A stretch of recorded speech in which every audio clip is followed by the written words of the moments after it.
Hey, Forrest here. Nothing like getting paid. And with ICCU's mobile app, I can deposit checks or accept Zelle payments so the money hits my account fast. I just wish there was an app for mowing the rest of these lawns.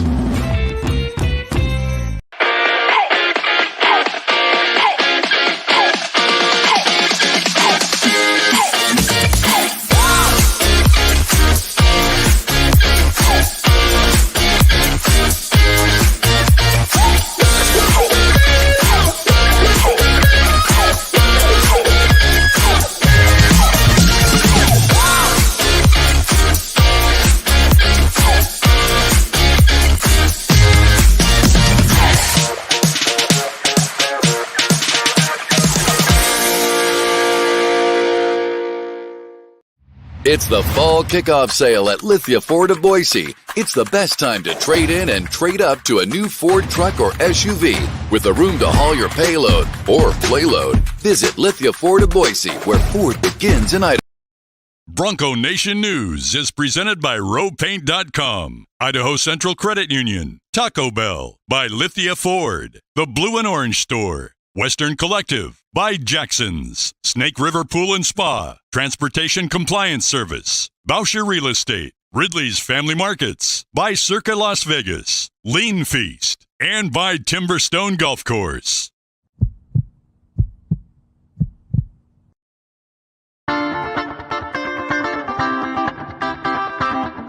It's time for the Riley and Ridge Show, presented by Jackson's on Bronco Nation News. The Riley and Ridge Show takes you into the locker room and the coach's office, giving you a unique perspective on Boise State football from two guys who know a thing or two about what it takes to win on the blue. Combined, they have nearly 3 decades of coaching experience, none of which came from Riley Smith. But he played for the Broncos and won 52 games and 2 Mountain West championships during his 6 years. Kent Riddle won 7 conference championships during his 13 years as an assistant coach at Boise State and has 29 years of coaching experience overall. The Riley and Ridge Show is presented by Jackson's, where 25 cents from each hot dog sold goes directly to the Horseshoe Collective to support Boise State student athletes. Visit a Treasure Valley Jackson's location today. Now, here's Riley Smith and Kent Riddle for another edition of the Riley and Ridge Show, presented by Jackson's on Bronco Nation News. What's up, Bronco Nation? Welcome back to another episode of Riley and Rid. We're sponsored by Jackson's. We're here at the James again, and we got a full tight end group here. We got a legendary Broncos and tight ends that I look up to when I was going through the process as a Boise State tight end. We got Jake Hardee and Alec Dhaenens. So we're excited for you guys to be here. You guys are the real BDS members that started it all. That's right, man. Thanks for having us. Yeah, thanks for having us. These guys, certainly guys as Riley and John Bates and Matt Pistone, guys that you guys set the standard for. I'm sure Jake Rowe, Chase Blakely kind of in that mix. But you guys probably had guys you looked up to, that spent a lot of time watching film of them and what they had done and how they do things. And that's always, I think, one of the cool things about Boise State is the connection from really generations of players. And, I think about even like Jeb Petier and Rocky Atkinson. God, there's so many. Schumann, Efa, Tommy Glarda. I mean, I was always watching Dan Paul. He was in our room. He was hilarious. He'd be great on this podcast. Kyle Efa, Tommy Glarda, Gabe Linehan. We played with. We had same thing. We had different. You grow up watching these guys on film, and then you just kind of pass it down. You just hope that you come up with a play where you're going to be the premier cut-up. Oh yeah, guys after you. I was just talking to Alec at the. Did you have a play like that? He did have a play like that. Yeah, no doubt. An LV, right? Oh yeah. Yeah. I went down there, almost scored. Or you went down there and scored. I landed on the guy's leg to score. I got lucky. Yeah, that was the most. That was a 4th down one. That was great athleticism. I drug him for 5 yards. I was shout out to Coach Pitt. Pitt. I just visualized the stiff arm going in the end zone. But no, that was a lot of fun. I told him Rippin. I said, "Don't underthrow me, man. Just lead me. Don't underthrow me. I'm slow. I got to unhitch the wagon. And sure enough, he threw it on my ankles. And I was like, oh, boy, I'm getting knocked down. I'm not going to hear the end of it. And it's really – this is kind of a different off-topic deal, but a really cool deal, right? When you know, like, you're going to be the guy. Yeah. And we've seen all the film, and it's like, okay, this is my moment to shine. Yeah. Right? Yeah. Yeah, you dream about it. Yeah. Prepare in practice, and then go out there and perform. No doubt. That's what Hardee did. And you think about like all the stuff that led up to that. And it's not just that play and catching the ball and all that stuff, but how many times you had to block. So they thought like they'll never throw it to him. Yeah. That's what it's always hard is like you'll have a couple of plays in the game plan, especially for me, I was primary blocking tight end, right? When we had guys like Jake Rowe, Holden, Alec and I were kind of in that blocking role, and Alec kind of got into the passing role later on. But like when you got those guys, they're a lot faster, more athletic, so it makes sense. They're going to be catching a lot of passes. But when I'd have my 2 or 3 plays, I was like, hey, I could get in the end zone on this play, and it doesn't get called, or it's the wrong look. So they finally give you the right look, and it's like, I got to score. Got to. Just exactly how I visualized it. Yep. Stiff arm pile. Yeah, no doubt. And it's funny because we still think about the same thing. We're like, all right, we're going to have this trick play where we're going to be wide open with nobody around us. We're talking to QB. We're like, don't put too much air on it. Just put it on us, because if that ball's sitting in the air and we know we're wide open, that's scary. Yeah. So it's funny. We already got our first comment there. Kurt wanted to know about Al in the Colorado State game. Unbelievable screen. Yeah. Pretty much just walked right in. Yeah, I remember that. Ironically, that's not the one that comes to mind for me. When you scored a touchdown, Al scored a big touchdown in the Oregon game, in the bowl game in 17. Yeah. Al really probably shouldn't have. I mean, we threw in under. The guy was right there. The guy didn't Al spins off him, makes him miss, scores in the end zone. He goes, well, if I didn't know it was that easy, I'd have been doing that the whole time. Literally a quote on the side. Yeah, it was. That's awesome. I told Brett Rippon after that, start throwing me the ball more. Unfortunately, his last game of the season. Full row, it's not that hard. Yeah, easy. We did have a question, I think a week ago, when we see the spinner play. Oh. Yeah, we talked about it at the game. I hate that play. Me and Alec were like, I don't know if anybody knows, I missed my block on that play. Yeah. I was like, every time they pulled it up in the film room, they would show the spin and then they would cut it. And Alec's like, thank God. I don't want them seeing me miss my block. Well, what people don't know is I think that was like an 18-play drive, 17, 18 plays. I was gassed. Yeah. And then they called that play where at the motion over from the left side all the way to the right side. And then when Brett Rippon yells shift, I have to do my spin move, find out who I'm blocking, and then go and block. Oh, yeah. At that point. But Wolpen was fresh, so he just made them all miss and score. Thank God. Was that the TikTok famous one? Yeah. Yeah. That was. I was trying to implement that so much, and they just never bid on it. They wouldn't do it. We were not athletic enough. So it was somebody. And also, I was telling you, we had some D linemen go in on like our big personnel sometimes, like Scott Matlock, and they're like starting fullback for the Chargers. Starting fullback. So it did pan out. He got some good reps on that. And but they're like, yeah, we're not going to have him spin in a diamond formation and come in. I don't know if he would be able to make the play after that. Was it the horse collar? Was it the cowboy collar? Is that cowboy collar? So a lot of air restriction. Yeah. All right. Can I interrupt the show for a second? Yeah. Al, you guys mostly have all played in our golf tournament before. Most of you guys have. Alec, I've been trying to connect with you for a while because you were involved in the hole 17 where everyone put their name in the pot. And then if you got it on the green, you were in the mix to win a new driver. And your name was pulled, and I finally have the chance to give you the brand new driver here. A new Ping driver, right? That's like a $600 driver. Al's actually on the injured list, so he'd like to donate that to. But thank you, and I think you're playing with Spurbeck, right? So Spurbeck told me that he took this from me. No. So we always appreciate you playing. I think you've played both years, and I know Rid and Riley, you guys have all played, but you won, and I've just been sitting in my closet, been tempted to bust it out, but there you go. Congratulations. Like 8 or 9 months from the next one, but I hope everybody shows up and plays. There you go. Oh, that's awesome. Yeah. It's a good time. Can we get some swings and in? That was a donation to charity, the Idaho Youth Sports Commission. If you're somebody in your foursome put in the $100, you guys all had to have one person get it on the green, and then you're entered in a drawing for that driver, and your name was pulled. So there you go. Well, it's even better since Spurbeck said he couldn't make it tonight. So tried to get Tom. We'll get him on here in a week or two. But we do have some good guests lined up. Some guys that have committed to being on here. I think the next few weeks will be fun. Not that tonight's not, but we're lined up. This is a good thing, and people kind of ask about this and,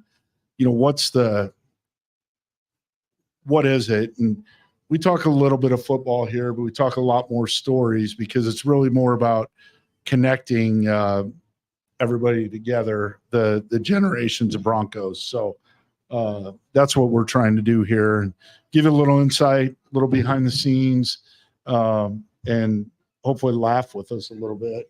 So we're not going to spend a whole lot of time debating like quarterback play or whatever. I would just tell you, I saw every one of these guys at the game in Eugene, along with probably at least 100 other former players. Would you guys think that be the ballpark? That's accurate. Yep. And it's just awesome to see the support there from former Broncos for the current Broncos. And, we can talk about our thoughts about the game for about a minute or two, but the Broncos showed up. They were ready to go. They were ready to play. In the end, it didn't go their way, and I think everybody wants to talk about this play, this player, that player, whatever. I would just tell you there's a couple different realities about the game, and the first reality is. And you guys, we've all lived this, right? And I want to lead this in a little bit into, kind of the 2014 season, which you guys were both a part of. But so win the first game, get this game under the belt. It doesn't quite go our way. There's not one person that's inside the Blameyer Center over there thinking like, oh yeah, that's a win, whatever. Everybody in there is starting to think, what could I have done better? What could I do more of? What do I need to change? What habits do I need to change? All that kind of stuff to figure out how do we finish this season out on a high note. And there's no doubt in my mind that's exactly the mentality of everybody there.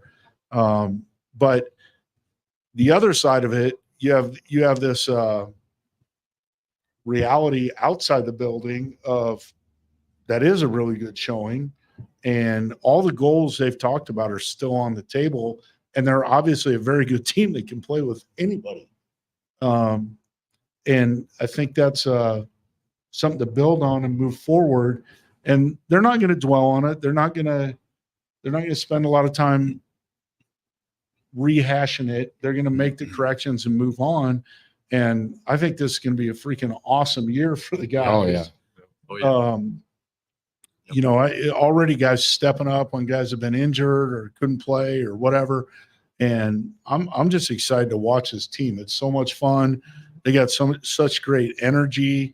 I think there's such a belief in the building, in each other, in the mission, all that stuff. And so I'll let you guys kind of finish that. But like I said, to me, one of the coolest things was just the support from all the former Broncos that were there. I mean, from every generation of Bronco. Oh yeah. Too. And it's crazy too. Like a lot of those guys on this team this year played last year when we lost to Fresno, and ESPN gave us a 0.01% chance to even make the championship, and we end up blowing them out. So there's guys in that building right now that know exactly what it takes when you lose a game, and sometimes people feel like there's no hope for the rest of the season, but like this wasn't even a conference game. And so those guys know how it feels, and they know how to bounce back from it and continue to keep all the vibes high and just that work ethic keep going. And like you said, it's obviously disappointing we didn't win this game, but in the past, like I want to hear your thoughts on losing to Ole Miss and then coming back and winning a Fiesta Bowl. Like that's crazy, and how the team kind of rallied around and fought through that. Yeah, I mean, the year before the Fiesta Bowl, so 2014 won the Fiesta Bowl, 2013, Coach Pete's last year with us, we lost to Oregon State in the the Hawaii Bowl, right? Kind of a down year. I think we were 8-5 that year.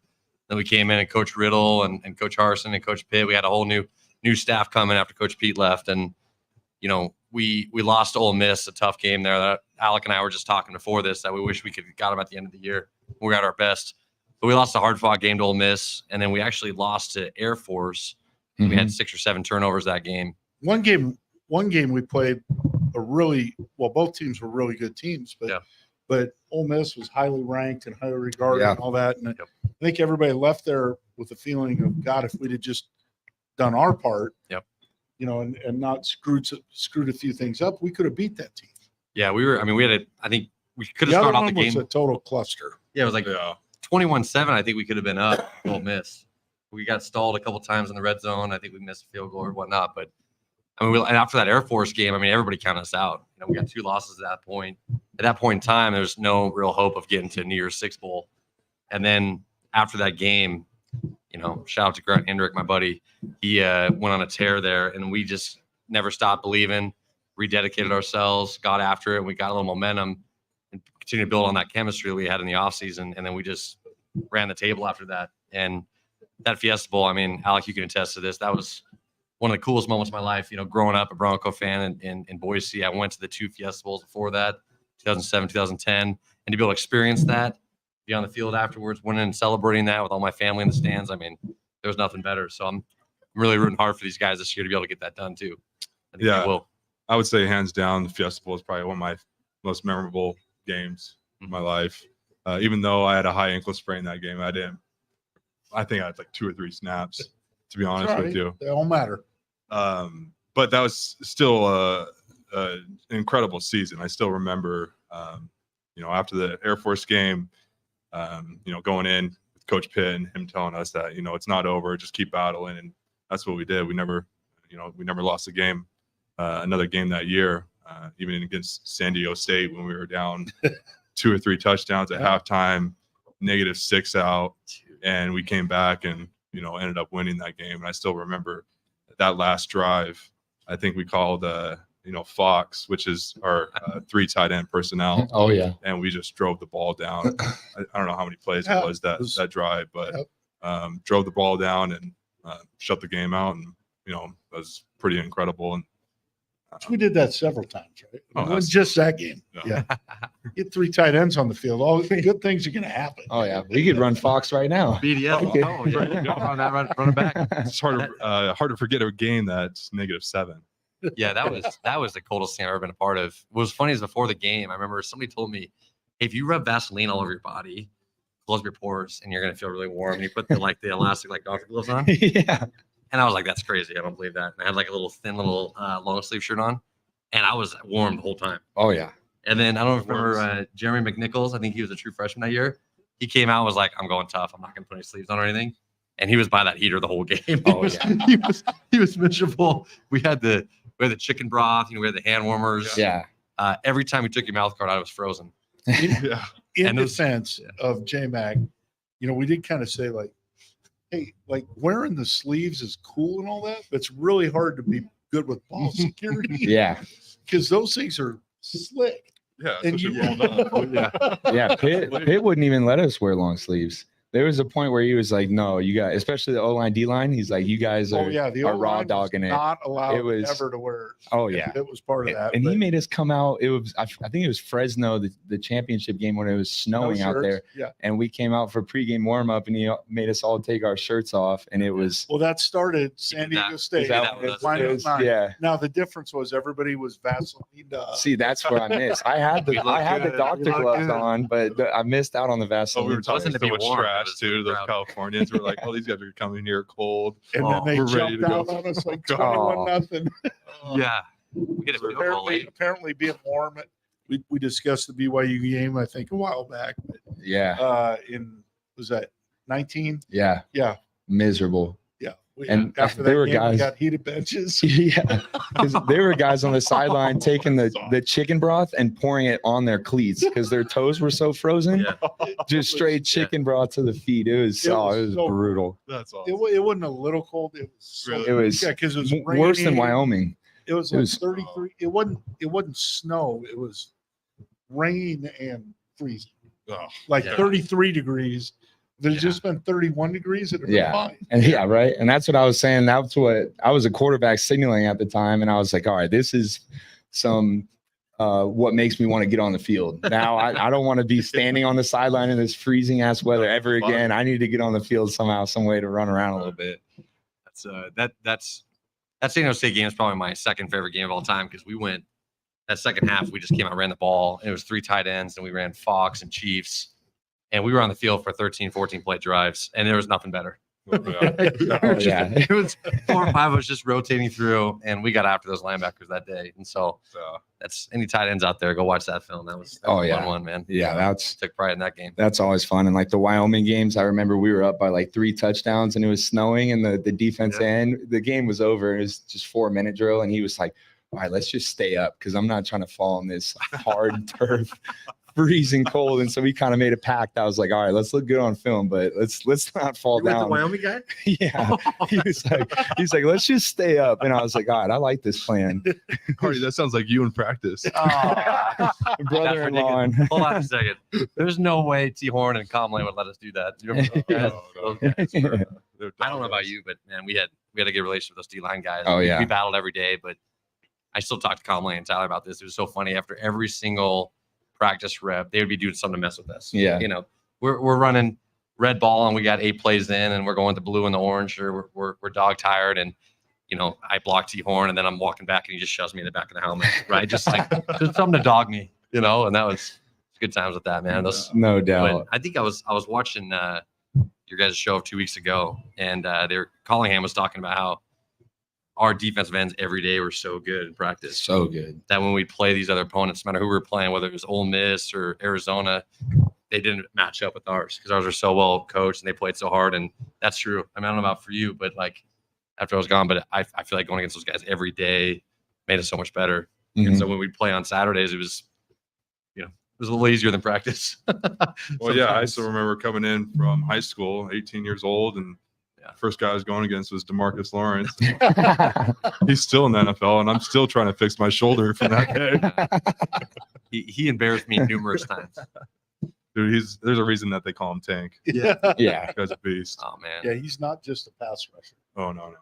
Yeah, he's everything. No, he was a freak athlete, man. Yeah, no doubt. I remember I was talking last time when I came in and I was switching from quarterback to tight end. I was still a scrawny prima donna quarterback and going against like Sam Witt and Jabril and Dimitri Washington, and those guys were just throwing me around. It was like Rudy. I would just get back up and they'd throw me down again. I was like, this sucks. I might go back to quarterback. I was like, put me out in the slot or something. But like you said, like you start doing that on a daily basis, and they always keep the competitiveness of just messing with you and trying to piss you off. And then through all that training, you go out and you play against another team. You're like, oh, this is easy. We can do this all day long. That the defense knows it's like run drill. Yeah, 9 on 7. It's called 9 on 7 for a reason. Like, if you beat the defense and they know the play. Chad wants us to address the Jeanty for Heisman. Yeah, he's absolutely in the conversation. Shout out Chad Dixon out in Florida. At this point, he's the leader in the house. So, but you know, a long way to go. A lot of season. Obviously, teams are going to line up and try and make that hard on him. Yeah. So, other opportunities will open for other guys. But I mean, you're talking about a special dude, man. He's I think the advertising campaign all year has been built different. He is. Yeah. He really is. Hardest worker, toughest guy. Excited to see where he goes and follow him this season. I think it's going to be a ton of fun. Yeah, he's impressive, man. The way he makes guys miss and he bounces, you know, people just bounce off him left and right.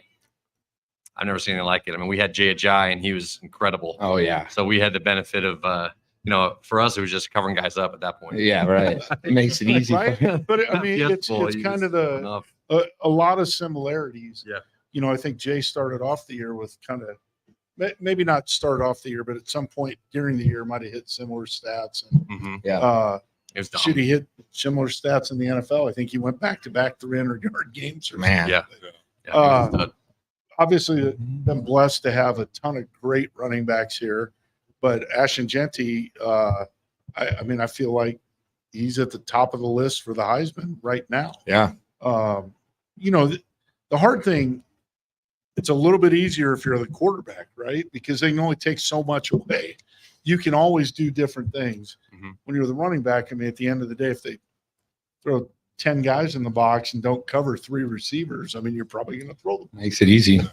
And the tight ends did do a hell of a job last game too. I was watching some of the plays of Ashton's runs and Matt Lauder. I saw a question earlier go by just about Mason Randolph from Roger. So, you think about that. Ashton's getting a ton of credit, which he absolutely 1,000% deserves. But there's also a bunch of other people that go into that, including the receivers. Right. And Maddox for carrying out fakes and all sorts of stuff. But we'd be remiss if we didn't mention the O-line and the tight ends. Like for sure. You said Matt, Wagner, Luke, Terry, Austin Terry, balling out, all those guys, battling. But going into the game, they not sure at what point, but Mason was down, and then lose Roger early in the game, and the O-line plugs in 2 new guys and doesn't miss a beat at all. Right. That was phenomenal. That was a lot of fun to watch. Let's skip to Joe Southwood. Joe Southwood. Let's see. All right. I don't even see it.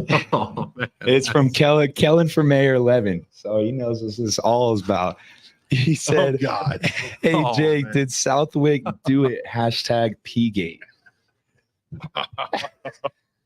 This is the moment everybody's been waiting for. Yeah. Might be the 5th, right? Yeah. We're not nearly that controversial. Yeah. No, that was a crazy experience. Jake's a lawyer. I will say, Jake stay is away. a lawyer. I'll leave my beliefs to myself. And that was a crazy. Talk about a distraction, though, right? In the whole game to end the year like that. That was.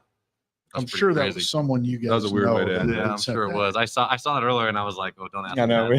Don't ask me. I tried to skip over it, but BJ wasn't going to let it slide. Yeah, that was tough, man. Yeah, there's probably about 4 guys in the world that know. Yeah, I can name them right now. I'm just kidding, but no. Back to the Jeanty performance in that Oregon game. I don't know. Were you guys right next to the band? We were right in front of the band. Right in front of the band. It was rocking. The BSU had such a good turnout there, and I went there with a bunch of my buddies, and I ran into Alec and Spurbeck and Brock Barr and a bunch, Aaron Tevis, a bunch of former players. But man, when we got those 2 turnovers and Jeanty had that 70-yard touchdown, I've never heard a section louder than that. Oh yeah. And we had the band going next to us, and I was picking up and hugging random people. That was cool atmosphere. When you asked me, I was like, I don't know if I'm gonna have a voice. Yeah, I'm on the podcast. That's how I felt today. I was too. screaming. I was a big fanboy that whole time. So it was really cool. Yeah, I was really proud of our guys. But you talked about earlier about the energy and kind of the culture we have. That's like the first thing I noticed that Georgia Southern game was, even when just the camera would pan on the sideline, like how everybody was so fired up when people would make big plays. Mm-hmm. And I think when you have that kind of love and culture and that mentality every single play, and you're celebrating, rooting for each other, you can do magical things. I want a big shout out to Avery Williams showing up and leading the cheering section. Yeah. Didn't even bring that up last week on the bench at the Georgia Southern game. Oh yeah, I saw that. That's really cool. Abe was out there leading it. This game, I don't want to name everybody because I'm sure I'd miss somebody and somebody feel cheated. But I've literally, from I don't know, 70s, 80s, 90s, 2000s. There were people there that have played and bled blue the entire time there to support the guys. And the guys certainly, didn't let down. And the score didn't come out. There's no moral victories, but what a great environment. No doubt. The Broncos. Yeah. That was my first Boise State game as a fan, and I felt like I was more involved in the game up in the stands screaming than when we were really out there. It was crazy. I was definitely feeling the juice for sure. Like you said, I was right in front of the band too, so it was like I was like, I didn't even hear any of the Oregon fans that game because our section was just jumping the whole time. It was cool to see for sure. I thought the Oregon crowd was good. Yeah. Shoot, they were good to us. I mean, it wasn't inhospitable or hostile or anything. I was kind of disappointed in it though. I was kind of hoping I was getting chirped a little bit. A little bit, a little more, right? I don't know what it is, but I really love playing on the road. I remember it's not playing at Nevada Fresno. or San Diego State. Right. Yeah, like I think I only got to play at Fresno one Fresno, time. Yeah. Oh, And it Fresno. was rocket. They're dirty. They down did not there. like us. They're dirty. They're throwing stuff at you. You got that long walk I from think the they locker like room there. made up. Yeah. I think they made up names. It was, they're intense. But you're not really sure. That was Nevada. They were really good at that. Nevada, we'd warm up right in front of the student section, and the stuff that we would hear was hilarious. Remember that? Remember Connor Peters and Peters. we had Hayden Plinky that year, and all those guys we had. They were just harassing us. It was a good time. I love that. What was the most hostile game you've been in? I'm going to say that Fresno game, Yeah. my senior year, 2018 or 2017, 2018, when we played them in Fresno. Oh yeah, that was Oh yeah, they got after us, and we lost that game. But I still remember it was like fourth quarter. I did a drag route right across the middle. Brett Rippon threw it to me. I remember that. This 'Cause linebacker we weren't came sure and if we were going to play the next week, yeah. but somehow he did. Hey, somehow And- I always get on the and- field. And that was a big deal for us because Jake was already out. Jake was Oh out. yeah. And we really needed Al. And you had a big play the next week in the championship game. Yeah, I would say, but Bates really stepped up in that championship game. Really helped out a lot. Yeah, Yeah. that was absolutely. But But no, back to the Fresno game. So I got hit. I'm laying on the ground. Spooner comes out, comes and checks on me. I'm laying there for about a minute and a half. Finally, go back to the sideline. I'm sitting there, just I don't know. I'm pretty dazed at that time, and all of a sudden, I hear this guy chirping behind me, and just talking crap to me like I just got hey, you got 87. You just got laid out. And then all of a sudden I hear my mom. She's like 4 rows up and she's fighting with this dude back and forth. Like they're about to get in a fight. I'm down here on the field like, what is going on? So I mean, that was definitely the most Oh yeah, game. that's awesome. Fresno. Go ahead. I think it was Fresno that Hawaii Bowl year. So I think it was 2013. We went there and we played. That was when they had Derek Carr, Devontae Adams, and those guys. Oh, that's it. And we played in a shootout. And I actually caught a 2-point conversion that game. That was like my first catch. 2-point. It was a broken play. It was and that speed pass. It was like the speed reverse, option reverse. And I was supposed to do I was just blocking on the backside. And then And leave late. It was a scramble move. And I just ran to the goal line, and Matt Miller threw it off his back foot, and I caught it. Yeah. I was like, that might win the game, boys. Like, uh-oh. And sure enough, they went down. Derek Carr, like a 13-play drive, and just picked us apart and won. But That's crazy. that was a good one. BYU was tough, too. BYU that too. Taysom Hill. Yeah. They were Remember that Hail Mary they got on us? Yeah. That one. I remember one- watching that. That one Yeah. ripped my heart out.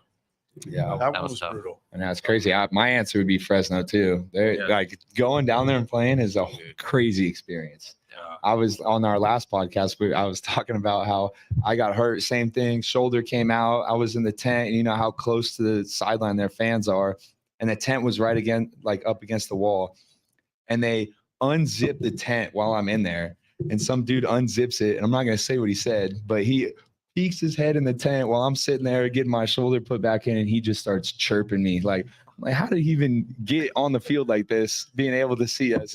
It was crazy. But like you said, those type of games are like what we grew up wanting to play in. So it's no doubt it's pretty sweet. Makes it more fun. This is a funny question from Alan Hume. I don't know if you guys did it back in the day, but like we name all of the footballs. Did you guys do that? No, it's just because every year I was there. Maybe it was I think they did, but we just didn't know. It's all the game balls have names on them. Oh, really? they're like pick a DK, DK way back. And Okay. yeah, they like pick a category for that week and they'll just name them like different rock bands or like different TV shows or movies, and it was always funny because we picked up on it because they would always talk about it and ask what we wanted for that week, and like you would catch a ball and you would look at it and it was some funny shit on there, and it just made the day a little better. I never realized that. Yeah, was it the quarterbacks? It was the equipment managers. Oh, really? Yeah, so that was something. It was really the balls that were going to be the game balls. Yeah. Yeah, but they had to break them in That's during the week, which again, I think we brought this up the last few weeks, but shout out to the equipment staff because none of this is easy if they don't do their job. Oh yeah, Dale's got those guys. Muley. Those guys got them dialed. No doubt. It's a lot of fun. Those guys work their ass off, and it's fun to see those guys. So no doubt. We got another big surprise too. We have all this Jackson stuff up here, but Coach Ridd's wife is known for making the best cookies in the world, and she would bring them to us every Thursday or Friday, and we would tear them up. There were people coming in trying to take them. Like I remember CT, he knew every time. CT was he had a nose. He had a nose for him. Coach Ridd would be hiding them in his room for the tight ends. So I just finally started hiding them back for CT. So yeah. But they're right here, and these are legendary cookies. So thank you, Mama Ridd. Yeah. They're always amazing. Thank you very much. But those look incredible. What are incredible? They? Well, here, Al, try one.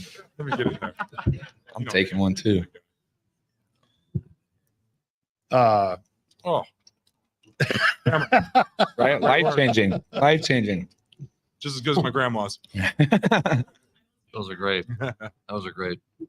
I'll let you guys handle that one. That's Coach Riddle story. Oh. There's so many. It's hard to choose from.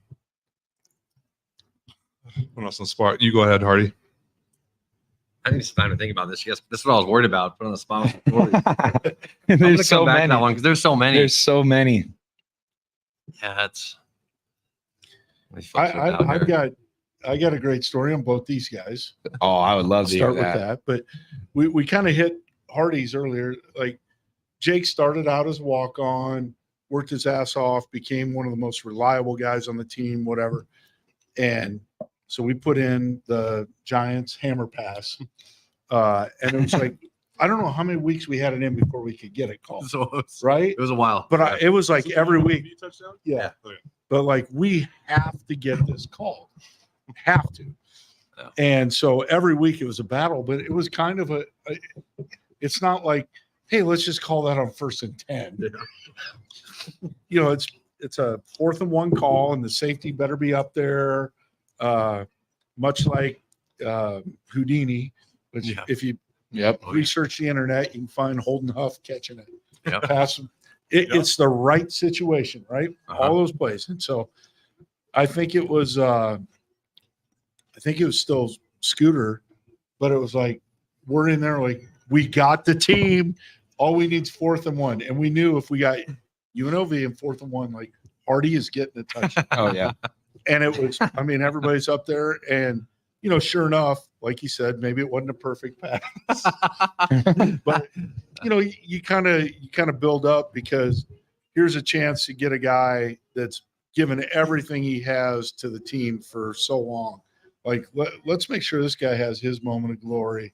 And, you know, I think that's a huge, huge part of Boise State football. I mean, there's been so many guys over the years. My son Connor was one of them. He got his last game, got to throw the 2-point conversion, so cool. You know, and I think that's something all the coaches are always a little bit aware of and trying to make that stuff happen. And, I just was so fired up for Hardee. Yeah. The Hardee party. Yeah, that was that was special, man. I mean, I couldn't have drawn it up better. I mean, that's like you dream of that, right? Stiff arm, drag a guy, they hit the pylon, they're reviewing it. You're like, everybody's looking on the sideline like, oh, is he down on the one? You know, and so I mean that was so cool. I think the thing that made, you know, it meant the most to me was seeing how excited everybody was. Absolutely. I was always so fired up when people would score, and because that to me, and it probably goes back to we were sharing other stories, but you know, Jake got as a walk-on. We're having a team meeting, got a scholarship, and like the whole team. I mean, I don't think anybody. outside of the 3 people around you could have touched you for 10 minutes because the mob was so big. Yeah. And, I think all the tight ends were crying. yeah.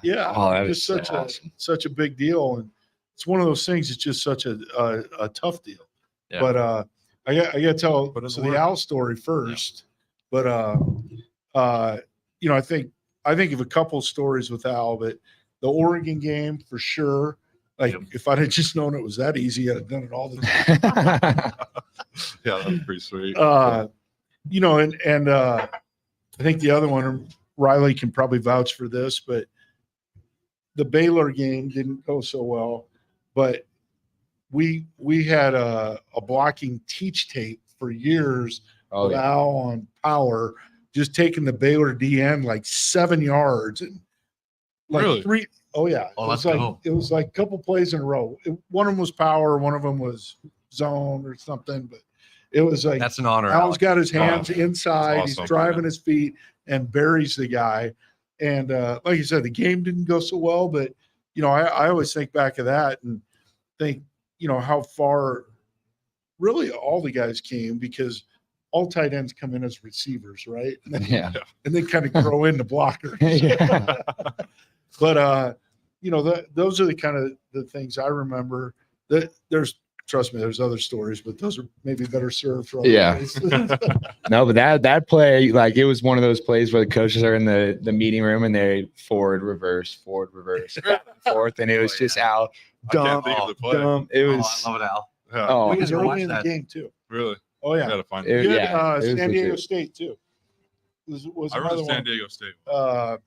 I can't remember who the running. I think it was Alex Madison. Gets out early in the game for a 12 or 15 yard, play or I whatever. remember driving that guy Al down just 10 yards. crushes Great the guy, feeling.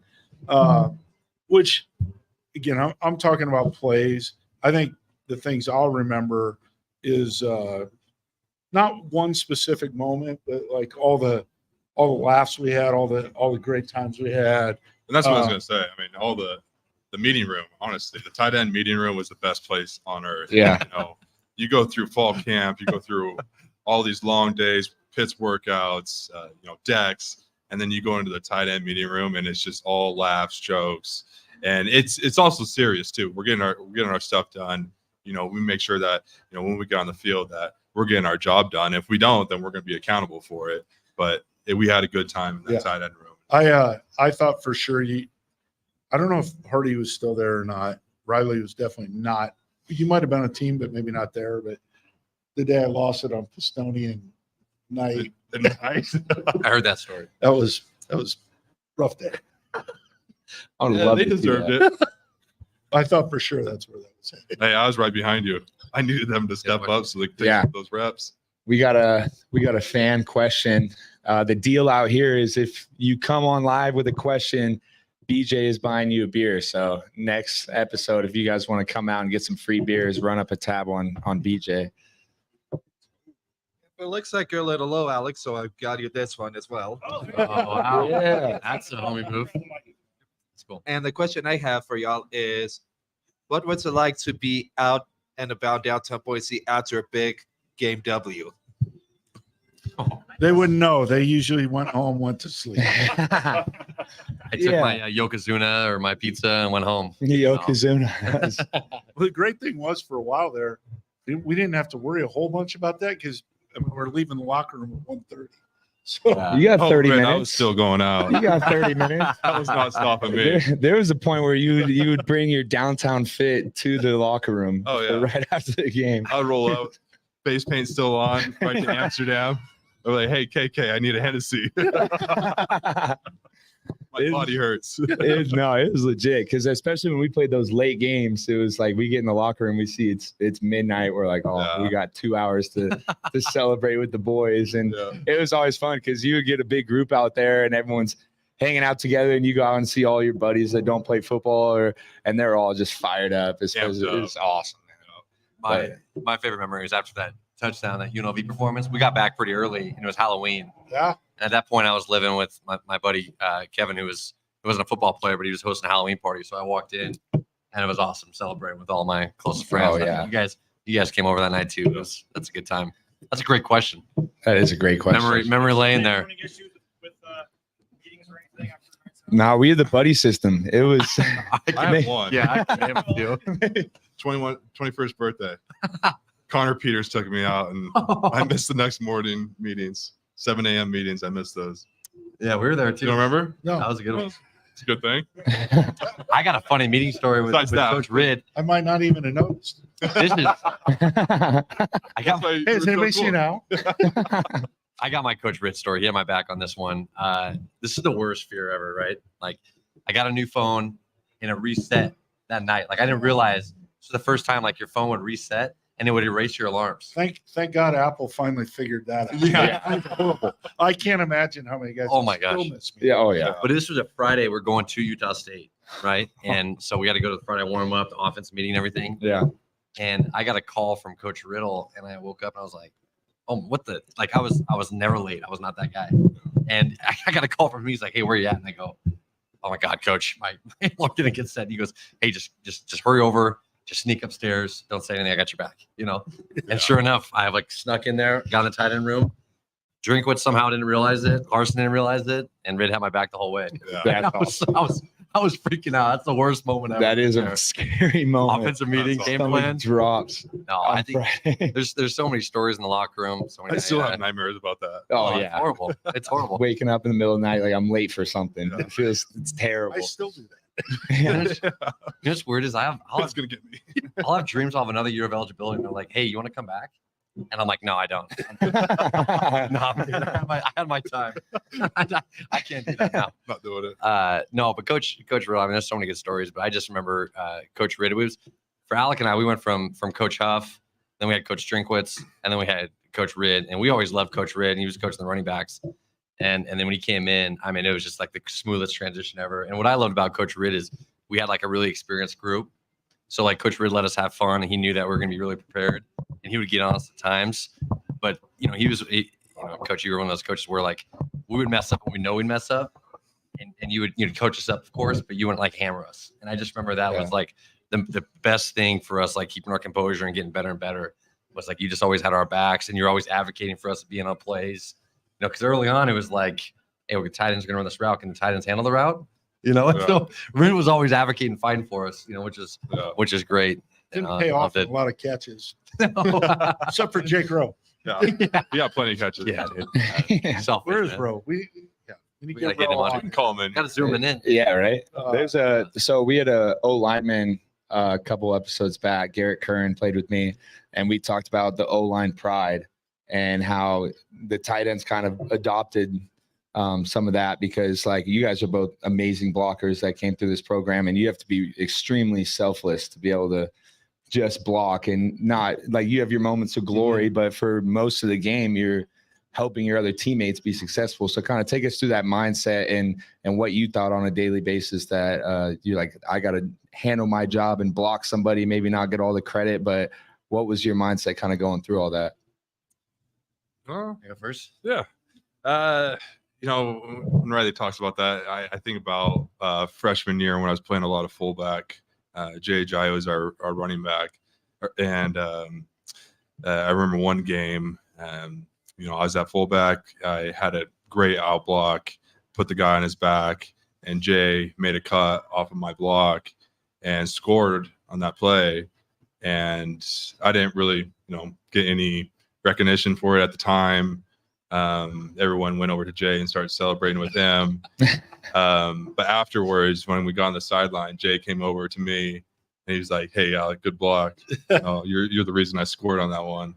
And you know, it was a pretty good feeling. Yeah, no doubt. Yeah.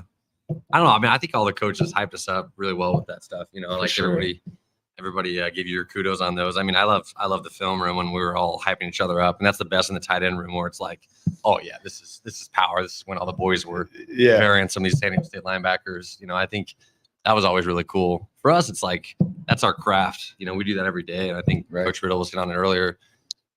You know, some of these guys, they go over there after this Oregon game and they're perfectionists, right? They're going to analyze every single play, their footwork on every play, the finest details. And I feel like that's what we did really well. I mean, when we were there, we had 4 or 5 guys that could go play. So we were constantly competing, pushing each other, getting better and better. And then so when we would have a play where somebody would do really well, we were all each other's biggest fans. Yeah. You know, and that always correlated with the other guys. And so I don't know. I think all coaches did great. I love the tight end, the O-line mentality, and that is what I miss. I miss being able to just bury somebody. Yeah. You can't do that legally out here. You can't. You can't. I get in trouble doing that in the courtroom. So, Not allowed? Yeah, there's times I want to. Not much. I get in trouble for that. That's awesome. Question. Kellen for mayor, he's obviously deep into it tonight.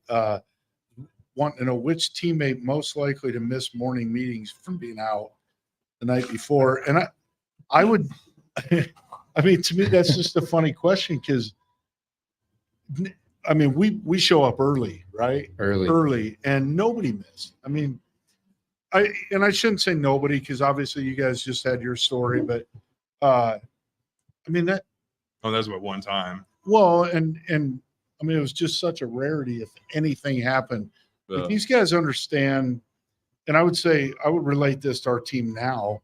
Like, they understand what they're doing, how important it is, and they're professionals essentially. And some of these guys get paid like professionals at that point now, but they show up. There's no. It doesn't mean they're never having fun or at home in bed at 9 o'clock every night, but guys understand what's at stake. And then the leaders of the team, the position group, the offense, the defense, whatever, really are kind of policing that. And it's really a non-issue. And again, not that nothing ever happens, but ever since Apple fixed the deal when your phone updates that it doesn't kill your alarms. Oh yeah. It's really been a non-issue.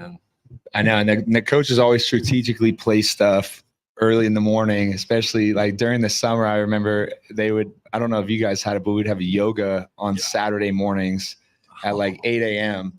And we had guys that it was like their 21st birthday on a Friday night. And we had to come into yoga early Saturday, making sure that they got there.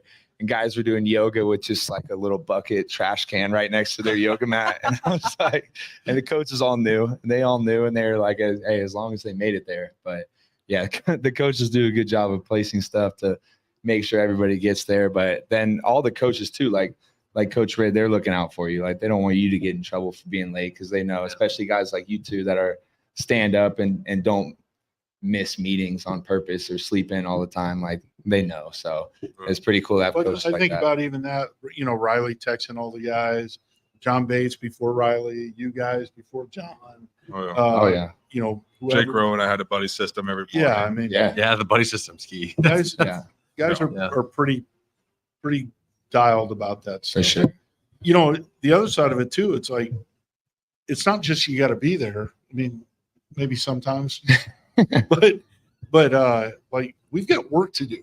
So if you show up and you're not in shape to actually do anything, it's a wasted day. And for sure. And there's way too much on the line to waste a day. And like I said, I feel like that's a big deal going on now. Like, these guys, no wasted days. You can see it in their performance. I think it's coming down the road here. Kind of talked about a full house and all that stuff, but I sure hope we have one for Portland State. Trust me, I know that it'll be full for Washington State because that's cool and whatever. But like, let's show up and everybody cheer for against. No doubt. Yeah. Beat the hell out of those guys. Those guys will show up ready to play now. Yeah. There's a bunch of guys on that team that wanted to be here. Yeah, for sure. And we got a week to recover from. We got the bye week this week. Yeah, that's interesting. The early bye week. And it gives the fans to recover from their hangovers from last weekend and get out and get a big group going for Portland State. That's going to be a fun game and an awesome environment, no doubt. And they've done a lot of weekend, the drive back, the whole deal. No doubt. Tailgate season. Are you guys doing anything for tailgates? You got anything going? We got a little find tailgate. You, Al. Yeah, wherever Al is, that's I know you'll be right over there. Tom Spurbeck, he's got a great tailgate, free food, free beer. Yeah, Come on down. I think we're like 2 rows by you guys. We're right for like the video board on Broadway. We got a little trailer with like 2 TVs right in the corner. That's it. Yeah, that's where we're at. Get the grill going. Will Tommy Stewart be there? Oh, he's always there. We'll be talking about that's it too. Perfect. I'm ready to go to end zone. I heard end zone's the spot. End zone? Yeah. Oh, yeah. Right. That's Or right. the James. Yeah. Yeah, the James is the Right. spot. We'll be up here. No We'll doubt. have a Great little drinks, great food. pregame stuff going on. BJ will have. I'm not even sure who you got exactly in the pregame, but there'll be a lot of former players stopping by, former coaches. Just trying to. I think the Jeremiah and Cody and the crew have really grown the game day experience and trying to move it, all through the parking lots to the businesses here. Jackson's got a deal going kind of right across the street. I think Happy Teriyaki's got something going, but Suds, End Zone, all that stuff. So just get more people down to the environment here. That was one thing, obviously, at the Oregon game. And once you cross the river, you get over there kind of into tailgate land, like it's everywhere. Right. And trying to show everybody we've got a big time environment here, which starts with that and then kind of ends with filling the stadium, getting out there and supporting our guys, because it's going to be a special year. They've got a special group of guys from the coaches, the administration, the players, all that stuff. And the more of us that can get out here and support them and make it loud, make it full. Shoot, whoever asked about Ashton for Heisman, I mean, nobody's going to win it if there's nobody in the seats. I'll tell you that. 100%. If it's full and, that brings TV cameras and highlights and all that stuff. Yep. Yeah. I mean, hell, do we all want him? I'd love to be a part of, bringing him here and being a part of, him going on to win the Heisman and do great things. So. Okay, I got a question. Speaking of the Heisman, this came up on my show this morning. Players might have a different perspective, coaches, than fans, but somebody said, what's better for the program? What would you rather have for the long term? Ashton Jeanty winning the Heisman or Boise State making the college football playoff this year? Wow. I would say in terms of recruiting and what it would do for without the other. Yep. Yeah. It's a great question. I think they'll go hand in hand. I bet Jeanty would say he wants to go to the playoffs. Yeah. I feel like he's that type of guy. I agree. In terms of recruiting and stuff, though, if you get a Heisman Trophy winner, what would that do for recruiting moving forward, too? Who was the last Heisman Trophy winner at – you're probably the wrong guy to ask because you'll actually know this, but at Colorado. Why are you going to put me on the spot like that? I should know this. Do you guys know? Come on. Why are you looking at me? No idea. Have they had one? Somebody in the chat, get it. Come on. It's Rashawn Salam. Oh, that's right. But my point being, at some point that goes away. Yeah, but for a group of 5 school, it's a little different, I think. If you can start sending out those pamphlets to recruits, you got a Heisman Trophy winner. Yeah, and I would say that the argument is this is probably a once in a lifetime type of thing. Winning the Heisman, you guys can make the playoff every year. I mean, I don't know. Win the Heisman this year, get to the playoff next year. Do them both. I would agree with Jake.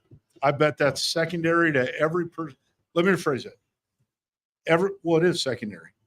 Every person in that building, all they're worried about today is beating Portland State in 2 weeks, and then game to game to game to game.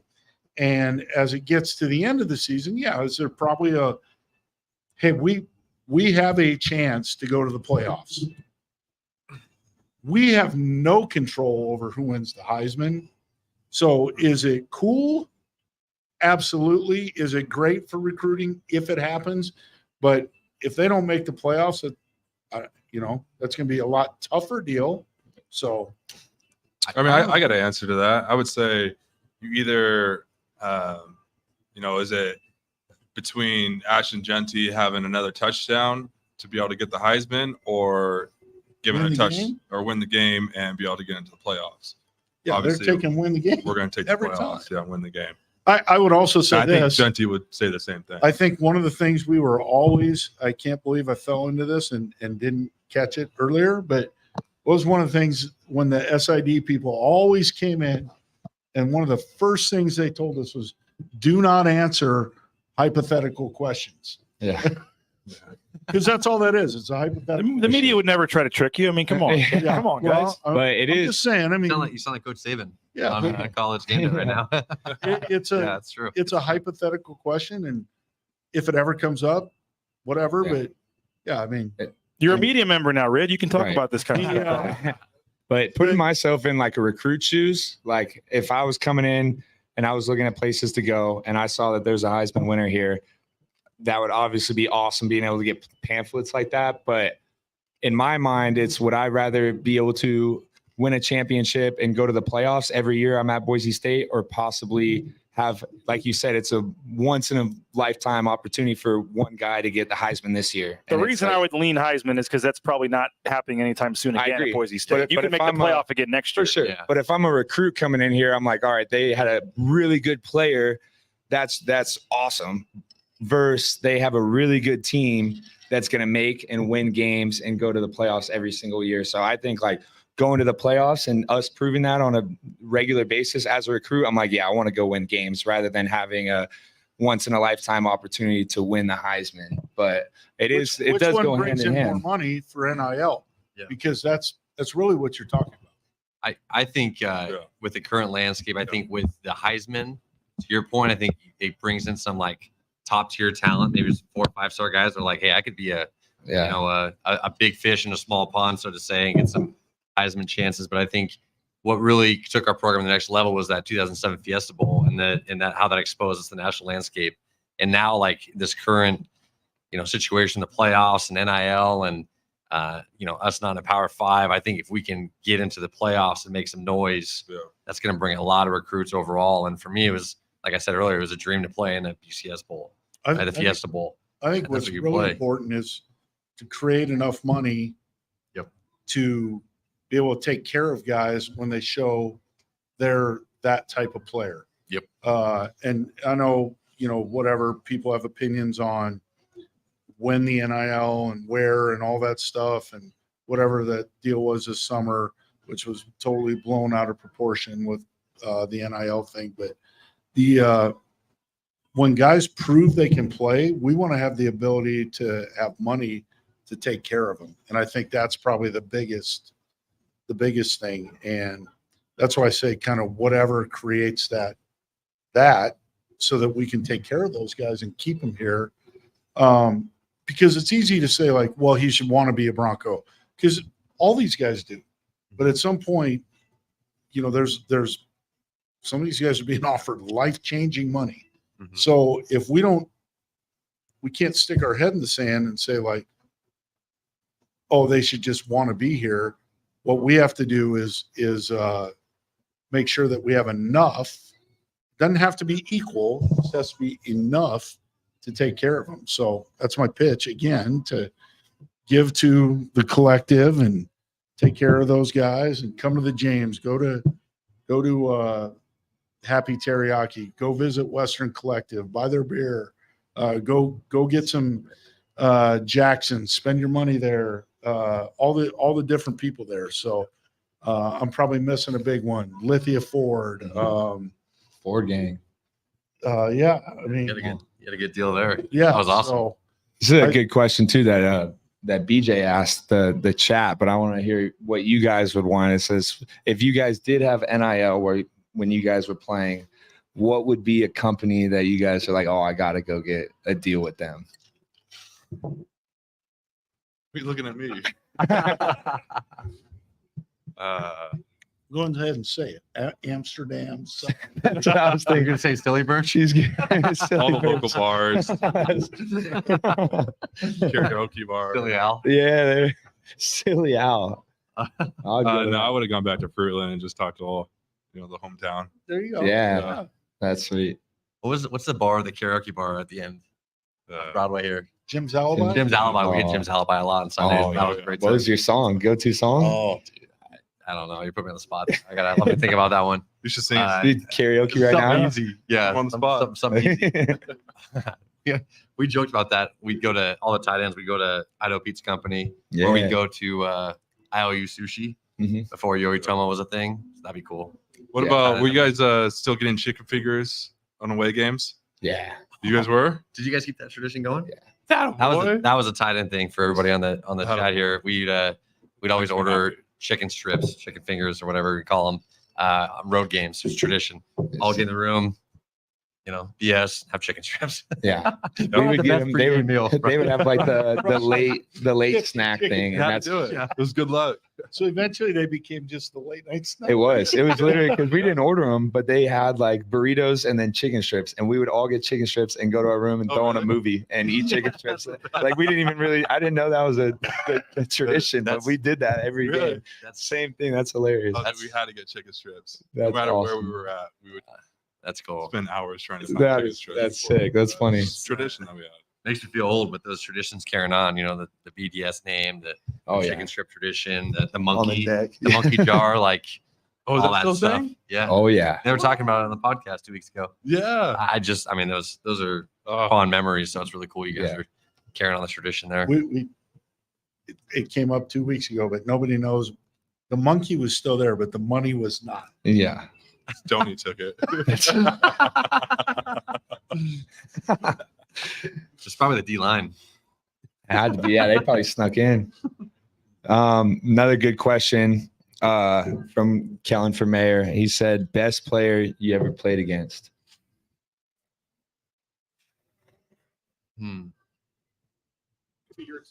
My team. I think DeMarcus Lawrence. I mean, my redshirt year. We were pretty stacked on D line. I had to go against Shea McClellan, Tyrone Crawford, Billy Wynn, Chase Baker, George Aloka. I mean, all those guys were studs. Oh yeah. DeMarcus Lawrence was a stud. I went against who's that really good guy for BYU? Papinga. Yeah. Kafusi guy. Played for the guy that played for the Kafusi, yeah. Who's the guy that played for the Patriots? Played linebacker for the Patriots for a while. From BYU? Yeah. She was number 3 in college. I cut him really good one game. He did not like it. It was a late cut too. Yeah. It was a little questionable. And he let me have it afterwards. I'll think about it. Scooby Wright for Arizona. Scooby. That guy was a stud. He was like linebacker of the year. Robert Kimdichie. Ole Miss. Robert Kimdichie. Yeah. I remember it was the first time we were in the goal line, and I get my hand down. And I looked down the line, and he's got his jersey rolled up. And he's like 280, just stacked with a 6-pack. And I'm like, okay, this is a different level. This is a different level of recruits right now. That guy was a stud. He was good. I was like, don't slant towards me. Don't slant towards me. Brandon Jacobs, he tore it up against us. Derek Carr. Oh yeah. Devontae Adams. Yeah. Good too. Oh, that's legit. Yeah. That would be a cool team to play for sure. There was a comment there. This would be a good, funny story. Riley was at you at IHOP, and I happen to know it was definitely you at IHOP. Yep. Because only one good thing came out of losing the Oregon game. There's no tradition where you have to stay at a Motel 6. It is. Yeah. Miss Riddle said, because we were all staying at a Motel 6 right out of college. We were just thugging it out. So I stayed, me, Billy Bowens, our buddy Cole, and then Connor Riddle. So we were looking at Airbnbs, and Connor was in charge of that. And he ended up just pulling the trigger on a Motel 6. So it was funny. We got to Oregon at like 10:30 at night. And so we pull up to the Motel 6, and they're all like, we got to go out. Like, let's go to the bars. And so we're pre-gaming at the Motel 6 right in front of the big sign. It was iconic. And, but yeah, it was iconic. And the only spot. How much did that run you a night? And it wasn't even a Motel 6 close to anything. It wasn't. The closest thing was IHOP. So we wake up the morning of game day. Guy? What's his name? Braden, was he at the Motel 6 too? I don't know. I hope he wasn't. But no, Braden. but we did see him at the IHOP. We were there at the IHOP just putting down waters to get ready for the rest of the day. But I did see him, and we did get to say what's up to each other. They're the only other Broncos in the IHOP, so that awesome. Fires me up that you're watching right now. But yeah, Motel 6. It was hot as hell in there, and they ended up, and they knew it too, because the next day they brought us a rotating fan, and they were like, we know you need this, and we were like, thank you, because it was 2 to a bed. But yeah, I wish, but but he's at the 4 Seasons. Yeah, right. Give me a couple years, maybe I'll get there. But yeah, Miss Riddle said, if we win this game, you guys have to stay at Motel 6s for the rest of the year. And so that was the one good takeaway. I was like, all right, no more Motel 6s for us. That was not fun, no doubt. That's so funny, man. But no, that added just to the good BJ, what's the memories next for road sure. game? You don't want to stay. Well, maybe Right, you do want to stay at Beachside Motel 6. That would be legit. Great. Like that. Then Vegas. Then next bye week. Then Vegas. I'll be in Vegas. Well, I'll but- tell you, Going you to don't Vegas, want too? to Yeah, stay at the too. Motel Oh, I'll go with you on the Vegas. You don't spot. want to All be right. stay at the Let's Motel do 6. it. Yeah, We'll be fine. I'll take the travel. thank you. It was crazy too, Stay at because Circa. Yes, proud Circa. sponsors. Yes. Yeah. Yes. but we did. Which, by the way, we're trying to get the owner of Circa, Derek Stevens. There's an effort underway. Again, this is a billionaire owner of a casino that I met a couple years ago. We've started building a relationship. They're one of our sponsors. There's an effort underway for the San Diego State game to get Derek Stevens and his whole crew on a private jet up here and potentially renting out the entire James bar, free drinks for everybody. Come hang out with a billionaire casino owner, and then getting him on the field pregame and welcoming Derek Stevens and Circa to Vegas or to Boise. So we're working on that. That would be awesome. legit. Yes, I'll come join. Yeah, we're working on I have that. an arm. Yeah, I'll be waiting out in front of the James. Circa has That'd be kind of sweet. become the unofficial spot for Boise State fans because they've kind of done a deal with us and they've had some watch parties and stuff. And yeah, they're doing a big package for that UNLV game, 2 nights hotel, and they're going to throw a pregame party and have a free transportation to and from Circa for the game. So yeah, if you're looking for a spot, you definitely should consider Circa down there on Fremont Street for the game. No doubt. Yes. By the way, you guys should tell us. I don't know if you ask the guests what they're up to. Maybe I missed that part. Did you do that? Okay. We were getting to that point. Okay. So you guys have been out of ball for a little bit now, and obviously killing it out here. Kind of take us through what you guys have been doing. First. Yeah. So I stuck around in Boise, been here since I graduated in 2018. Been working commercial real estate with Lean Associates. And Doing a hell of a job. doing a great job, just selling real estate. And I have a 3-year-old son, and he's a stud. Trying to get him into football. Trying to get Spencer I don't think that's gonna Danielson. be a problem based on it. No, I'm just trying to get Spencer Danielson to give him a scholarship. Be the youngest scholarship ever. But yeah, no, doing good. Living here in Star, and party. So married my high school sweetheart, Natalia, beautiful wife. We got a little girl, Camila. She's turned 2 in May. I was just telling these guys before the podcast, she's running around, super rambunctious, loves football. So she always comes, sits by dad and watches some football. So she's a big Broncos fan. She actually can say Broncos every time she sees something blue. So I got her trained up. She bleeds blue. She might join the squad one day too. Oh yeah. No, really cool. And then I joined my dad and uncle. We got a local family law firm up off Federal Way, Hardee, Pinot and Craig Law. And so doing that, yeah. Little Harvey Specter action. Yeah. I wish I had those suits and was that good looking. Oh yeah, it's a great show. Great show. My buddy's in law school right now, so I always joke. I'm like, you're gonna be like a Lewis Litt type of guy. That's a knock. Great show though. Oh yeah. No, it's a good time. That's awesome. Yeah. How did what was kind of the process when you're done with football? Because I'm kind of going through the transition right now. Like, how did you take what you learned through football and apply it to the real world? That's a good question. I would just say, falling back on your connections, the people that you've connected with over the years. Obviously, you've done some really great things here in Boise with community. People recognize that stuff. Get out there, talk to people, let them know what you're trying to do, let them know you're interested in, whatever it is, and good things will come. Yeah. I'm not the smartest guy in the world, but hardworking and doing all right for myself. For sure. Al's underselling himself. Yeah, no doubt. You gotta be a smart dude to be in the tight end room. True story. Yes. I think that's a good question. I think just kind of applying that same mentality of every day trying to get better, hard work every day, trying to separate yourself. What can we do better than everybody else? Right. I think that's kind of the motto of the issue is sometimes we're the undersized guys, the under-recruited guys. What are we going to do to separate ourselves? And so For me, that was in law school, trying to be the first one in, last one out. Right now in practice, how can I provide the best service to my clients?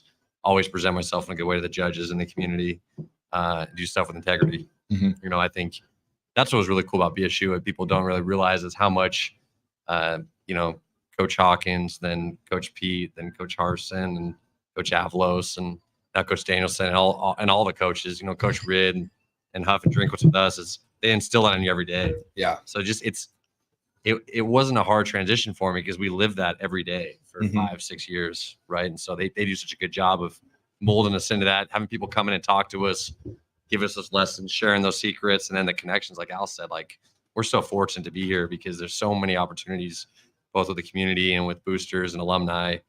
You got to reach out to those guys because they're dying to help and be a part of it, right? Help to succeed. So be my advice. No doubt. And I've noticed that too. Like, obviously I'm from Florida, and right after college, I was planning on going back home. And after just job hunting for like a month out here, there was just so many connections with BSU, and they know what type of people we are. So and then a lot of those guys are the same type of people that played at Boise State. Like, I'm at ESI, and there's a lot of old Broncos in there, and so they know exactly how our culture is. So staying out here kind of became a no-brainer for me. It's just like being around those guys that like I had to train with on a daily basis, and they know what we've been through, and they're carrying out to the real world and bringing that on everybody else. That's kind of what I noticed off rips in this community. So that was definitely a big reason to stay, and I appreciate that advice, seriously.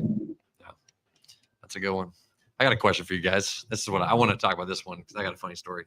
What was your favorite workout story? Whether you're getting crushed or one of your teammates getting crushed by it. And I want to hear Coach Riddle too, because he got to watch us run like 300 yards and stuff. What do you got, Al? My favorite one was we were freshmen. We at the time we were doing the 5:45 workouts.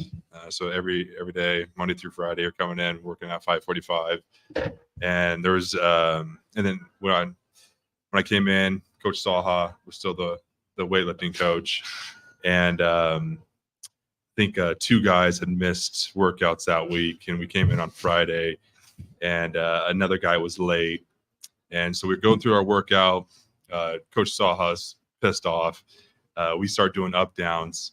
I think we're at like 50 up downs, and I'm not going to say his name, but one of our D linemen, he spits on the ground, and Saha sees it, and he's like, "Hey, you spit on my ground? Do I come in your room and shit on your bed?" And we did another 100 up downs after that, so a total of 150 up downs with the workout. It was brutal. Miserable.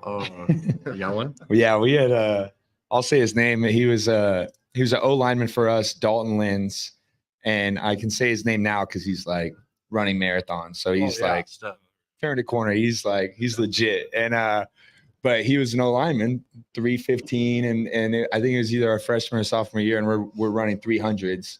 So for those who don't know, it's 50 yards back, 50 yards back, 50 yards back, and you just go, and you have to make a certain time depending on what position you play. And 3 of them, right? Yeah. And so if you didn't make your time, they added another one. So this was the added one, and we're in the indoor, and he starts running, and his face, he's trying so hard to move his legs, and his legs would not move. Like, we thought he was kidding at first. It was like he was running with cinder blocks on his feet. It was the craziest thing. And it was like a cartoon where he's just like digging. His arms are pumping, but his legs just wouldn't follow. He was just so fatigued. Everyone starts coming up. It was like a war movie where they're putting their arms around him, trying to like carry him through, and his feet are dragging behind him. And they helped him finish the last 100 yards of it, and it was comedy. And we still laugh about this to this day. Said, Lindsay saw him at the game. Yeah, he was at the game this week, and phenomenal. He weighs less than me now, and he's killing it. And so, but that was one of the funniest things ever, because it was like I knew he was trying, but the rest of his body was just not following. All right, I got a lot of them. I got one with Matt Drills. Connor Peters and I were thrown up in the same trash can after one of those. It was brutal. But one of them was, so we had these game day workouts, right? So Coach Saha back in the day would make all the red shirts. You know, we work out at 5:45 in the morning, and then on Saturdays, like, hey, if everybody else is playing a game, you guys are gonna have a brutal workout. And it was either running up Camel's Back or doing a squat workout on the decks or doing a sled competition, and everything we did, he would rank us, right? And so who would be like, who would win the red shirt, right, for each position group. And I remember one game day workout we got there. It was 5:45 on a Saturday, and one of the D linemen that was part of our class didn't show up. Staying at a girlfriend's house, didn't wake up. So Coach Saha was upset, and so that Monday said everybody needs to be here at 5:15. So we lifted a heavy squat, box jump. I mean, the most brutal workout ever. And then we went in the indoor at 6, and he made everybody start on the goal line, and we did 5 up downs at every 5 yards. Then we, at the end, on the other side of the field, we had to do a somersault every 5 yards. Yeah. And then we did a log roll, and the whole indoor, all you could hear is people throwing up on the log roll, just dying. And then we did a 100-yard barrel crawl on the way back. Oh my goodness! And that still to this day was the worst experience of my life. I mean, that like scars me. And after that, we had the buddy system. I mean, it was the whole redshirt class was using each other, like, which was all he was probably trying to teach from the start. Right? Yeah. Lesson learned. Well played, Coach Saha. They probably love watching that stuff too. Like they probably come up with the like they're a little psycho in the head to be able to come up with these different torturous workouts and put us through them. But what was your perspective, Coach Reed? Well, mine. Hopefully we'll get this guy on later, so I won't steal the thunder and drop his name. But it wasn't even a bad thing. Pitt made a deal. This is way back early 2000s. And Pitt made a deal with this guy. Like, if you get up on the plyo boxes and dance the entire weight workout, so not just his, but for 3 groups, like, you don't have to run decks. So he's up there just getting after it. Just every dance move he's got, whatever, 2.5 hours. Finishes, and Pitt's like, let's go to decks. No way. That's psychological warfare. Serious? That does not surprise me at all. That's still messed up. That's so messed up. And the best part was walking in there and watching him dance. Like he was going. Like, nice work. They love it. We had some kind of like that where we were so the Thursday we were doing PRPs, and someone had a great idea that instead of PRPs we should do like Bronco ball, or like or where we were on defense and offense went on, or defense went on offense, so we switched. And we were doing that the whole time, and we were having a blast. And the coaches are watching through their office window. So we were like, that's illegal. So they weren't. Yeah. But terrible. Everybody was they had a sense. They didn't see anything. No, we thought we were in the clear. We were like, oh, that was fun. Like, Friday comes up, we're running Camel's Back instead of 16 decks. And we're like, all right, Camel's Back's a lot easier than 16 decks in our opinion. So it's still really hard. But we were like, all right, we'll take this. And so we get on the bus, and they didn't say anything about it. And as we're on the bus, like, I'm already starting to lay my head down, take a little 5-minute power nap. And then I feel the bus take like a right turn. I was like, that's not the right turn. And the bus stops at the student union building, and they go, get out and get to the decks. And we're like, there is no way. No way. And so we had to, and they made us sprint over. They were like on our ass. Like, we were sprinting from the student union building all the way to the blue to run decks. And we're out there just defeated. That's so messed up, man. Defeated. Brutal. I've never felt so down bad. I was like, this is miserable. And then we ended up going up, and it actually, everyone started embracing the suck, and it ended up being like one of the best deck days, which is pretty cool. But we were like, all right, we're never doing that again. We're going to stick to the PRP plan and not stray from it. But that was psychological warfare. What was the most amount of decks you've done? I want to say it was 24, but it might have been more. I know we always did like the one more thing. So we would hit 20. I know we hit 22. I think we got up to 24, but I'm pretty sure that's the highest we've been to. I think we're there 22, 24. Yeah, it was.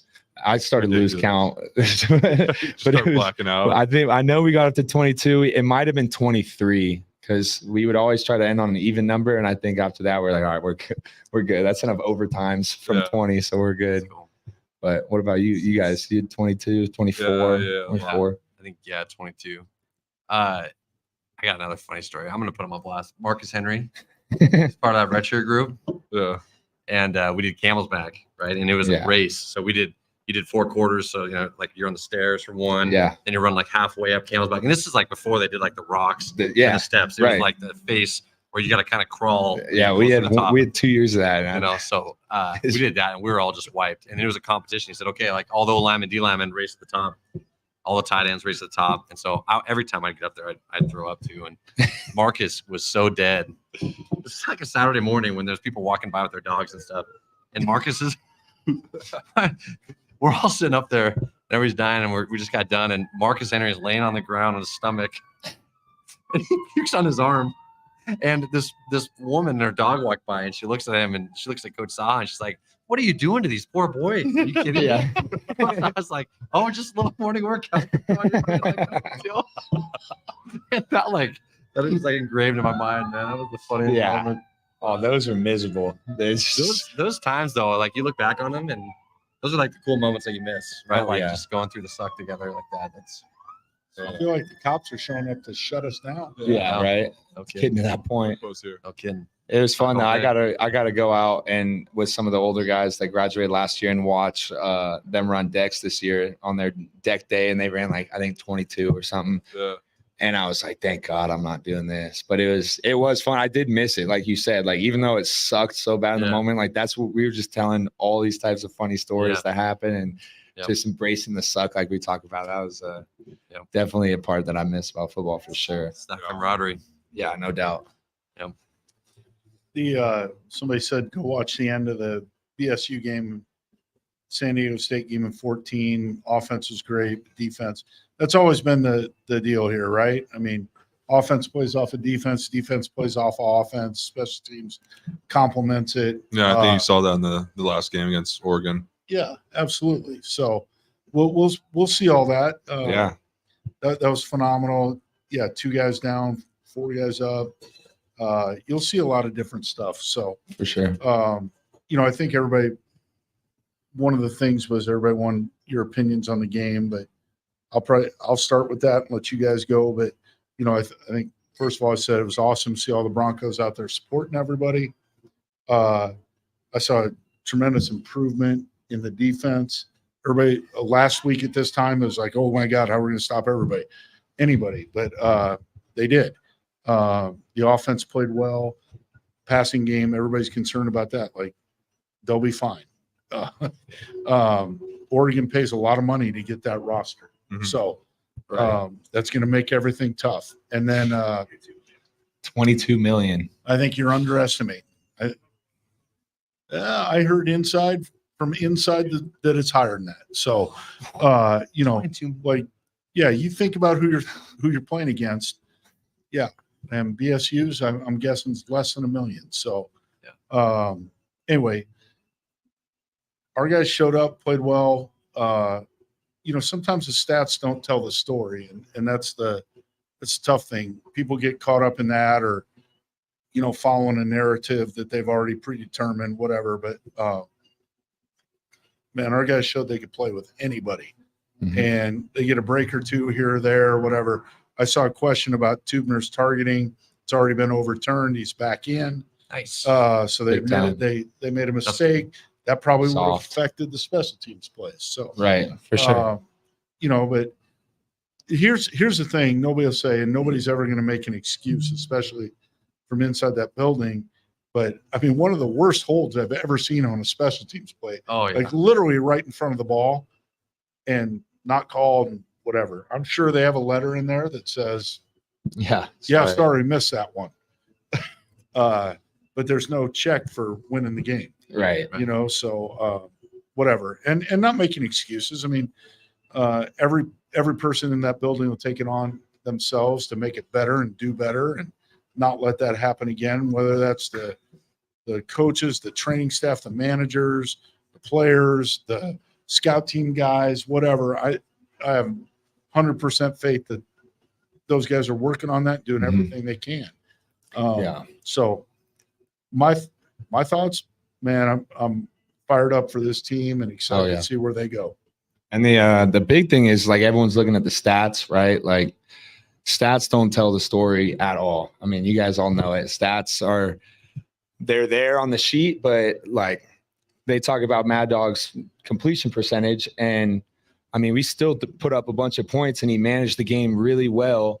And when you go to the stat sheet and they're saying whatever they want to say, but it's like he managed the game and we went through and we put up the amount of points to win. And our defense held them to the amount of points for us to win. Obviously, there's 2 big special teams plays in there that hurt us. But at the end of the day, like, he did what he needed to do, and there's a lot that can be better. And we left a lot on the field, not only from Mad Dog, but maybe it was the receivers, the O-line. It's a team thing. It doesn't always just fall back on the quarterback. So that's kind of what I have to say about stats. It's a whole team game that affect those numbers that everybody's looking at. And I still believe he's going to be the guy to be able to take this team to playoffs. And but at the end of the day, like Rid said, they're all in there right now and figuring out what they need to do. They got the best offensive coordinator in the country and one of the best head coaches in the country. So they're going to figure it out. We're going to go out to Portland State, throw up a big win, and then carry that into Washington State and throughout the rest of the season. So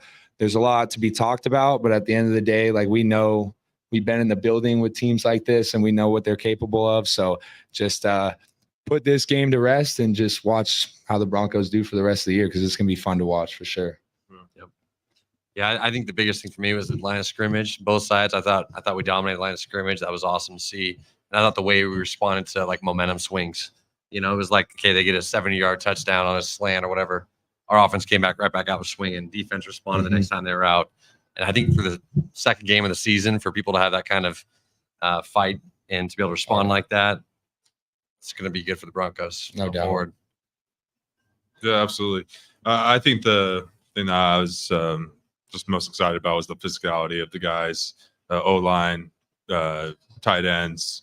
I saw one of my favorite plays that we would run was tight end crush, where the tight end comes down and ear holes the defensive end, and he did it perfectly. And I was just jacked up, fired up after that play. I can watch the fake. Oh my gosh. So I was very proud of the boys, but obviously, we didn't get the job done. There's a few things that we need to clean up. Obviously, they're in there working on it right now. And I think these guys have a really good shot at having a very successful season. No doubt. No doubt. So stay tuned, guys. It's going to be a fun year. We got a lot to cover, and we just keep bringing on awesome guys with a lot of great information and stories. So stay tuned. We might hit that San Diego State game, bring everybody back that's been on the show. Yeah. You never know. If we do it pregame up here, bring everybody back. Yeah, no doubt. All come down here. Most of these guys are around a little bit before, a little bit after. So come down here, say hi to the guests of the week. Sometimes hard to confirm much before day of, but I think we got some special guys coming back, and sometimes we're trying to figure out who's in town as we get to home games. I think we got a few guys. Riley and I confirmed maybe a couple guys coming into town over the weekend. So I think this will be fun. Yes, sir. But no better deal than to get these guys back here. I love these guys. They've been a huge part of my life. Somebody was like, you feel like a proud papa up there.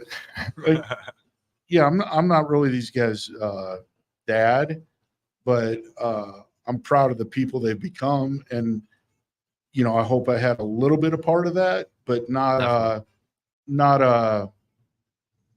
I'm more excited for them and where they're going and their lives, their families, their careers than I'm proud. I'm just excited for the future. These guys all have been phenomenal people. I do think there's a couple other things, like how about all the Broncos that played week 1 in the NFL? Yep. A lot of successful guys. Maybe the score didn't turn out exactly the right way, but Shaq had a touchdown. Avery had a big punt return. Bates was down there kind of blocking his butt off. Alexander Madison had a big touchdown. I feel like I'm probably missing a guy or two, but oh yeah. Oh, nice. Alex, shout out. Yeah, shout out to Alex for having a baby. So, all those guys though that are doing their thing, keeping it going. I think Tank Lawrence had a sack. All these things that are going on. It's awesome to see that. I think last week I mentioned Coach Pitt, and kind of what was going on with his family, but this one might hit close to Jake. But I want to bring up a guy in Boise here that's been a huge part of the football community for sure. Jack Parker passed away. Longtime coach at BK, assistant coach. Just means the world to the everybody that's ever really come in contact with him. And so a loss in the Boise community there. But I know he'll be remembered for all the great things he did at BK and with football here in the community in general. One of the things being a huge free coaching clinic he put on every year at Boise State. So I know that'll be continued, and hopefully I'm sure in his honor. But that's been a huge deal around this week. So hey, trust me, I know everybody wants to talk about all the controversial stuff. Like BJ handles that shit in the morning. We're all about like trying to connect the Broncos and bringing people a little bit closer to Bronco Nation and what happens on behind the scenes. We'll touch a little football, but that's obviously not our main focus, but really is more about connecting with these guys. And so happy to have them back here and spend a little time with us and share some stories. That to me is the big deal. Yeah. Thanks for having us on. Yeah, had a lot of fun. Love you guys. Thanks, guys. Appreciate you guys. Like I said, I looked up for you guys through my 6 years, so it's definitely an honor having you guys on here, and hopefully we see each other at the tailgates for sure. Loved watching you play, Look brother. us up, stay high. Send in other questions. Yeah, you can ask all you want. We might not answer some of them, but you can answer. You can ask all the other ones. It was coming, but that was hilarious. Awesome. Well, we appreciate you guys tuning in. We'll definitely see you next week. We'll be back at the James for sure, and it'll be off a bye week, but we'll definitely still have a lot to talk about. So go Broncos. Go Broncos. Bronco Nation News is presented by RowPaint.com, Idaho Central Credit Union, Taco Bell, by Lithia Ford, The Blue and Orange Store, Western Collective, by Jackson's, Snake River Pool and Spa, Transportation Compliance Service, Bauscher Real Estate, Ridley's Family Markets, by Circa Las Vegas, Lean Feast, and by Timberstone Golf Course.